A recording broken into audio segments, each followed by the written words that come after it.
Salut à tous, c'est Guimauve et aujourd'hui on se retrouve dans une vidéo dans laquelle je vais vous présenter un peu les livres qui me font envie pour cette période estivale qui ne me convient absolument pas parce que comment vous faire comprendre à quel point je n'aime pas l'été, la chaleur, le soleil, la crème solaire qui te colle partout tout le temps. Alors en plus là c'est la canicule donc la joie. Et on commence tout de suite parce que je vais m'efforcer d'aller le plus vite possible parce que là actuellement j'ai coupé mon ventilateur pour vous. Oui. En premier, je vous présente BioShock Rapture, qui a été inspiré par le célèbre jeu vidéo du même nom, que j'adore, qui est une excellente licence d'FPS, puisqu'en temps normal, le côté guerre réaliste me plaît pas tellement, du style Call of Duty, mais là, faut bien avouer que le côté steampunk est juste à tomber. Et ici, on se retrouve propulsé dans un univers perdu dans les profondeurs marines.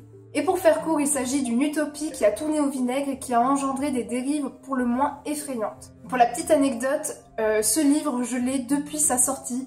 Le jour même, je me suis précipitée à la FNAC, je l'ai acheté, je me suis dit qu'il fallait à tout prix que j'arrive à trouver un moment dans l'année où j'aurai vraiment le temps de pouvoir l'apprécier et je pense que normalement au mois d'août, ça devrait être le cas. Pour le prochain livre, il s'agit de Barracuda, le tome 1 Esclave, que je me suis procuré durant les 48 heures de la BD pour 1 €.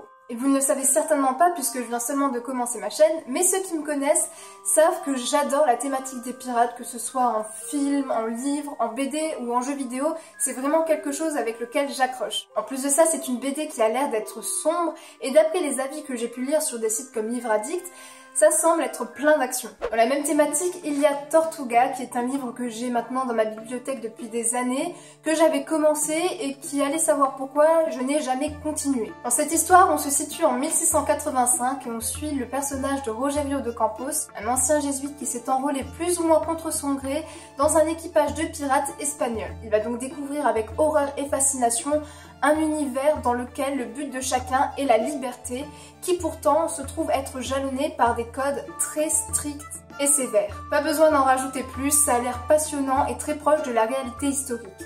Ensuite, j'aimerais beaucoup lire le tome 2 de Fablehaven, La menace de l'étoile du soir. Déjà parce que j'avais beaucoup aimé le premier tome dans lequel on suit le personnage de Kendra et de Seth qui vont découvrir au détour d'un séjour chez leurs grands-parents chez qui ils n'étaient jusqu'alors jamais allés, un monde peuplé de fées, de sorcières et de satyres cachés au cœur de la forêt gardée par leur grand-père. Et pour le coup, à partir du moment où on sait que c'est de la jeunesse, je peux vous assurer qu'on passe un excellent moment. Les personnages sont attachants, l'univers est féerique et le premier tome est une très bonne introduction à l'univers. Donc voilà pour l'ambiance de ce second tome, grandes vacances, au milieu des créatures fantastiques. Pour ma part, j'ai envie de dire oui tout de suite. Ouais, moi aussi je voudrais avoir un jardin comme ça.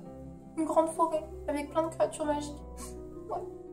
L'autre livre dont je voudrais vous parler est le second tome de l'épreuve, La Terre brûlée, dont je vous parlerai très vite dans un prochain point lecture, puisque je l'ai déjà lu, et autant vous dire que niveau canicule, là, on est servi. Ouais.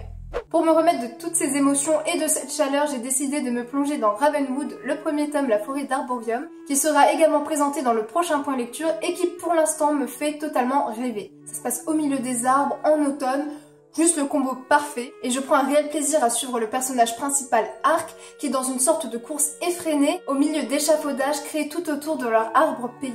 Pour finir, je voudrais lire Sur des mers plus ignorées de Tim Powers. Évidemment, comme vous avez pu le constater, il s'agit une fois encore de piraterie, mais cette fois-ci ça s'inscrit dans un univers fantasy où se mêlent magie et vaudou, et pour le coup, j'en ai pas lu davantage, je me suis pas plus renseignée, mais je sens franchement que ça va me plaire.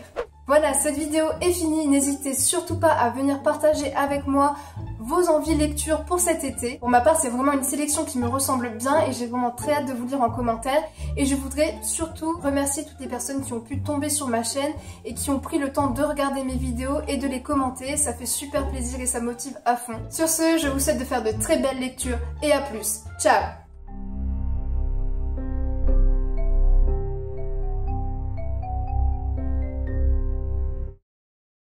Campos de Rogerio de Campos. Campos. On suit le personnage de Rogerio de Campos. C'est juste! C'est juste! Ouais! Ok, pas besoin d'en rajouter plus. Pas besoin d'en rajouter plus. C'est bon. Tu prends le bouquin, tu le lis, tu verras, tu vas t'amuser comme n'importe qui. Vas-y. T'aimes les pirates? Achète les bouquins.